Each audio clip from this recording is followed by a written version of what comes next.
I'm trying to think where we could put the candy pecans because I don't want them to make too much noise. I mean, they're really good. I get them often. Jesus Christ, you can smell the caramel candiness of them. Yeah, yeah. They're actually really sweet, so they get a You little got bit them from overwhelming. Kroger's? Yeah, from Kroger's. Mm. They got a really big selection. How often do you go to Bucky's? That's a question of how often do I travel 50 miles north? Not often, Tommy. Not often. Is it 50 miles north? It's far. Well, not 50, maybe 30 something. There's one on the Katy one's probably the best one though. Yeah, it's a long haul. Yeah. I mean, depends what I want to get.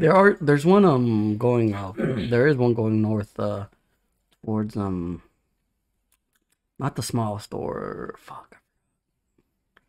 I don't know. I try to go to a lot of the Bucky's and they have a lot of good shit like this. No, Like the Nacos. they do. I mean, they got. I mean, it's a definite stop when traveling north, or at least north. Houston going to Austin, I guess. Mm-hmm. Austin that way. Mm. Dallas. Where the fuck's over there? But The North Pole, I think. I mean, you can drive to the North Pole. This fucking soda. I shouldn't have got it because then it makes my throat all like. Yeah. Well, not itchy, but thick, viscous. Yeah, yeah. Viscous, right? I don't know why. It's so weird. Mm. It's so weird. Hey folks, welcome back to You, Me, and Dice. I'm Eddie. And I'm Tommy. I was forgetting what my name was for a moment. I was gonna say your name, and you're gonna say my name. We can do that. Oh, yeah. We can be like, here's Tommy, and then you can be like, here's Eddie. We're having an identity crisis today. I mean, I have an identity crisis every time I look in the mirror. You know, how can someone this handsome not be as successful? Have you seen that whole other thing handsome with people? Have you heard of that whole thing of like staring in the mirror too long? You start seeing weird shit. It's not that. I mean, I've heard of it, but it's more like I've done it before, and I just like I become sort of a stranger. You start noticing details about yourself. I start seeing someone else. The other you. Yeah, Mm. and I mean, it's really me just really staring at myself for a long time. Mm-hmm. I don't do often, and then that brings up the question about like identity, right? Mm-hmm. How much of our identity is tied to the way that we look? And A lot. or how much is that and how much is personality? Yeah, like if you were to like, you seen the show Westworld?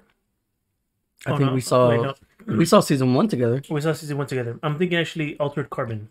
Yes, on we saw Netflix. that. We saw that one as well. So you know that one, they basically take their personality and their quote unquote soul or whatever, and you can put it into different bodies. Mm-hmm. So it's like how do you like in that show the identity is, you know, your personality. I think there's also a bit of like if you you know get into too many different faces, Mm-hmm. then you can you probably go insane, right? Yep. So I think there's definitely I would say it's a little bit of both. With a lot of things, it's a little bit of both. Yeah. But I find it fascinating, the whole identity, your personality, or identity, your looks. Yeah, definitely both. Mm. That reminds me of what happened during our Thursday game. So the group I'm with, they and I stopped playing because of the I stopped playing during that time. I didn't get a chance, but they ended up I think they ended up like doing astral projection. So their souls went into someone else's body from a different plane. I don't know if you've heard of the 5e game called Esper. It's called Esper Genesis. So they started playing some sessions of Esper Genesis, but wow, those people that were in those bodies went to their bodies. So it was a switch. So when they came back, they're like, oh, you know, there's mayhem because these 5 other people were causing mayhem in their bodies. Right. So we're like, That's what we've been doing, is trying to clean up their mess. Oh, okay. It was an interesting thing of like, my body never. Well, the DM was like, "Oh, your body actually successfully, astral projected into whatever you have wanted to do." Theirs did not. Well, theirs were like malfunctions. Oh, okay. So that's why they traded spots, right? Right. But he told me, like, in game, your friends are acting weird. They're not like near you. They're not talking to you. They're going around. And I'm like, okay, well, I'm gonna hunt them down.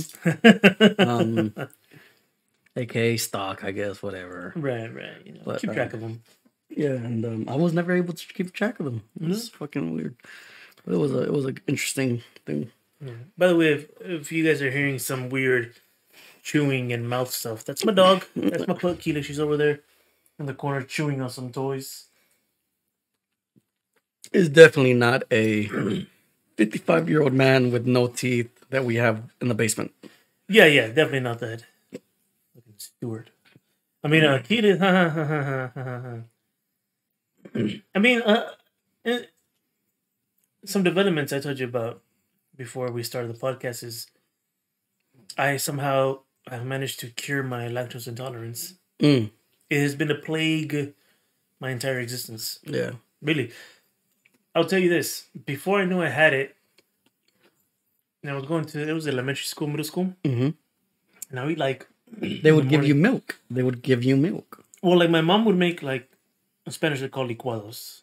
Oh, like poor bastard. Milk and banana. Banana and strawberry powder. Maybe sometimes. Strawberry. Oh, you would get the chocolate. She would put some chocolate powder in there. Nesquik, yeah. Mm-hmm. Or that other one. There's like a little blue one. That's a Mexican one. Yeah. Had a little boy on it. Yeah. And so I would drink those in the morning, like full fucking whole milk. Oh, poor bastard. And I would always have stomach aches. Yeah.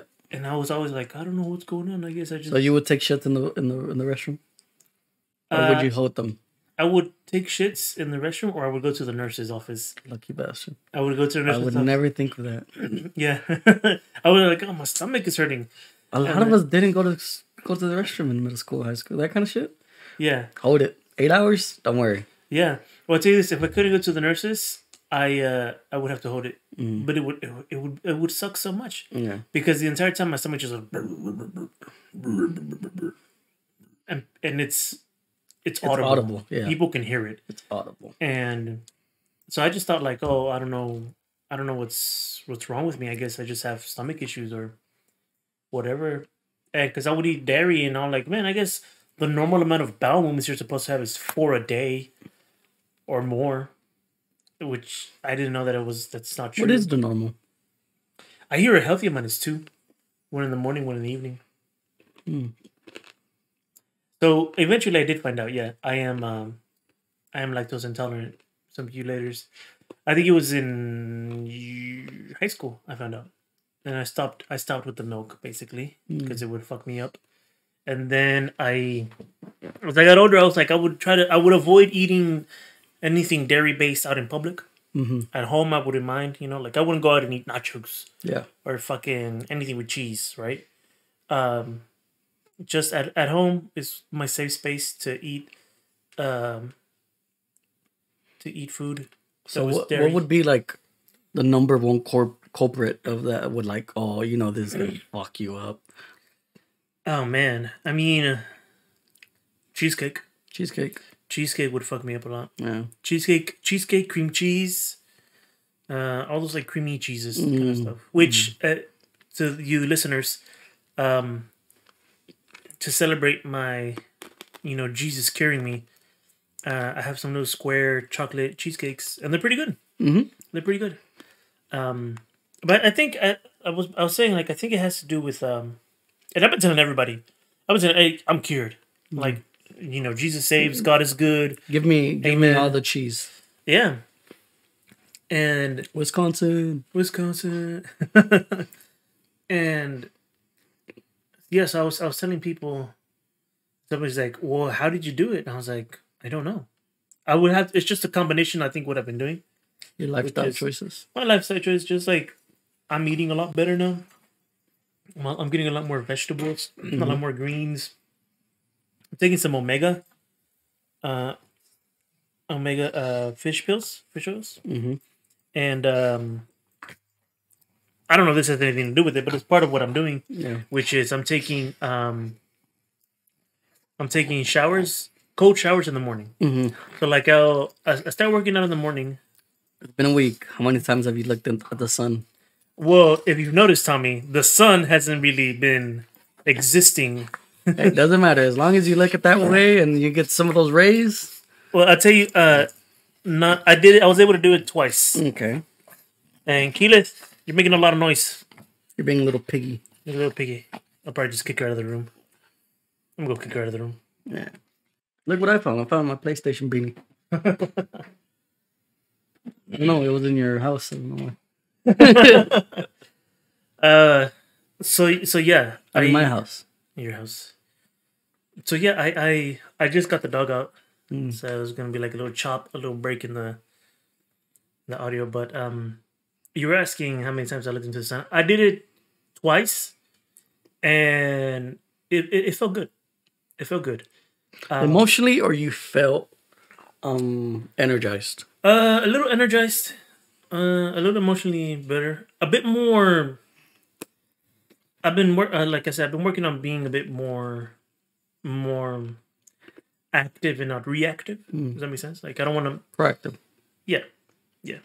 Well, no, not proactive, but like instead of reacting to a situation, analyze it and then act. Because I noticed, I had been very reactive to a lot of things. Like something happens and I immediately like oh, what the fuck, and I didn't like how I was handling it. So I think the combination of the cold showers, a little bit of sun in the morning, it's definitely helped. I know the cold showers for sure. Like cause I'll take a hot shower, and I'll bathe, and then basically I clean up. So did you wean off, or did you just straight cold shower it? No, I do a hot shower just to like actually clean myself, right? And then I like lower the temperature. You know what I wish I could afford is those Sasquatch fucking bars of soap. Sasquatch. You can buy them online, can't you? Yeah, they're kind of a little pricey though. How much? I mean, compare it to a Walmart. I use Dove for Men, value size, fucking synthesized fucking Dove Men, right? Yeah. I use a whole big one of those, and that shit lasts me a full season or longer, right? Yeah. But one of those that's gonna last you like one bar would probably last you a week, maybe 2 weeks, possibly. Damn, is it a small bar? It's not small, but it goes quick. It goes quick, yeah. I mean, it does go quick. How much do they cost? I don't know. Look it up. All right, yeah. Got the computer here. Let's look up how much Sasquatch. What?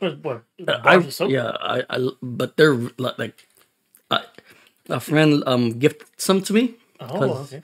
He was going off of his thing, and man, they're fucking amazing, bro. It is night and day. It is night and day. That's a $7 bar of soap. Exactly. Son of a bitch. Now, let's see the bundles. Sometimes they have like bundles of bar soap. The Pine Tar one is really good. Yeah. And there was one that was like a Sea Breeze one. Sea Breeze one. Let me see. Look at bars of soap. Well, I'm telling you, we're open to sponsors. I wish, right? Someone from Sasquatch is listening. Pine Tar is really good. Coconut Castaway? Is that the one? Summer Citrus? What does Fresh Falls have on it? Fresh Falls? I don't think it was that, but... Alaskan Blizzard? No, go down. Down a little more. Alpine Sage. Alpine Sage? Is that the one you... I'm pretty sure it was Alpine Sage. Go down. I mean, all of these look great. Yeah. Right? I ended up using Alpine Sage and Pine Tar. And I think he gave me one more, which was the cold brew one. Go up. The cold brew cleanse. Okay, yeah. Yeah, but that sage one, super good. Let's look at what was the ingredients? Coffee grounds, and shea butter. I guess the main ones. So they got soap, saponified oils, saponified oils of olive, sustainable palm, coconut, shea butter, natural fragrances, coffee bean grounds, kaolin clay, and sea salt. I mean, To me, I feel like the best one, like if you want to get shit off, pine tar. pine tar. But the alpine sage is like if you want it to smell super nice. Right, right. Well, I work in an office, so I'm not a big dirty boy. So, Then you wouldn't need pine tar. I wouldn't eat pine tar, yeah. But I mean, this is like some pretty good ingredients. It's good if you like use it maybe once a month, so exfoliate. Okay. No, so my question is, I ran into a lot of different soaps. I've tried a lot of different stuff. Things leave my skin dry. I think a big thing is because I have, what's it called? Like rough water. Have you heard of rough water? And Yeah. I think it's called like smooth or something water. Basically filtered water to bathe with. Which my sister and my brother-in-law, they have that in their house. First time I took a shower in there. They have a filtration system. Right? Yeah, it runs through the whole house. So you can drink water from anywhere. Yep. Including the toilet. So they have a filtration system that runs through the whole house. And so it goes to the shower. So you're basically taking a shower with like, hard water and soft water. Hard water, yeah. So hard water is what I have, right? And then soft water is what my brother-in-law and my sister have. So they have it in their shower. The first time I took a shower there, and I had my soap, and with your soap you feel like smooth and slippery and all that. Well, after I finished with the soap and I tried washing it off, I'm like, man, I'm still fucking slippery. Like, what the fuck?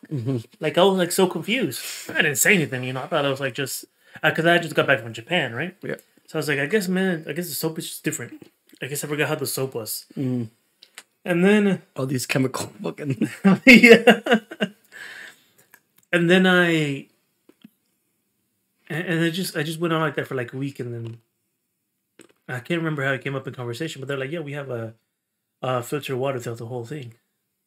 They're like, yeah, but you can just take a cup upstairs and then if you get thirsty, you don't have to go downstairs. You can just go to the faucet and just get some water. I'm like, okay. And I was like, oh, does that like everywhere, like including the shower? She's like, yeah. I'm like, that's why I'm always slippery after I take a shower. They're like, yeah, it's soft water basically. They say it's better for you. Yeah. And I hear there's like nozzles that you can like attach, take off your regular water hose, whatever, and then you attach a new one that like filters it before it actually hits you. I mean, I wouldn't be surprised if it's anything like a regular filter that you put on your kitchen sink. Yeah. Well, that like almost like that's almost like a Brita, right? But I hear there's one for your shower too that you can. Well, yeah, I wouldn't be surprised. It'd be a lot cheaper. Go to the shampoos. So we're still on the Sasquatch, Dr. Sasquatch. Yeah. The shampoos, where are they? So I'll tell you this: shampoo, hair care. I need to have some dandruff fighting stuff because I get dandruff. So $30, fuck, bro. Yeah. I mean, it's a kit. I mean, still. I'll tell you this: I never felt better. Like. So you got a shampoo too? I had the shampoo and it was shampoo and conditioner, and I followed the ingredients to the letter. Instructions? And my hair, to instructions, and I felt fucking fantastic. And that's when I had like longer hair, right? But it felt smooth. It felt like compared to how the hair feels with like regular like synthesized Dove for Men. Like I'm not bashing on it. That's what I'm using right now, right? But like, damn, you like it feels fucking night and day. But you're paying fucking those prices, Yeah. I'm sure you can bundle things to like drop down the price, right? But yeah, for sure. Deodorants. Yes. And here I thought that $5 for deodorant was expensive. Yeah, deodorant. I just use degree, because it's the only thing that's strong enough.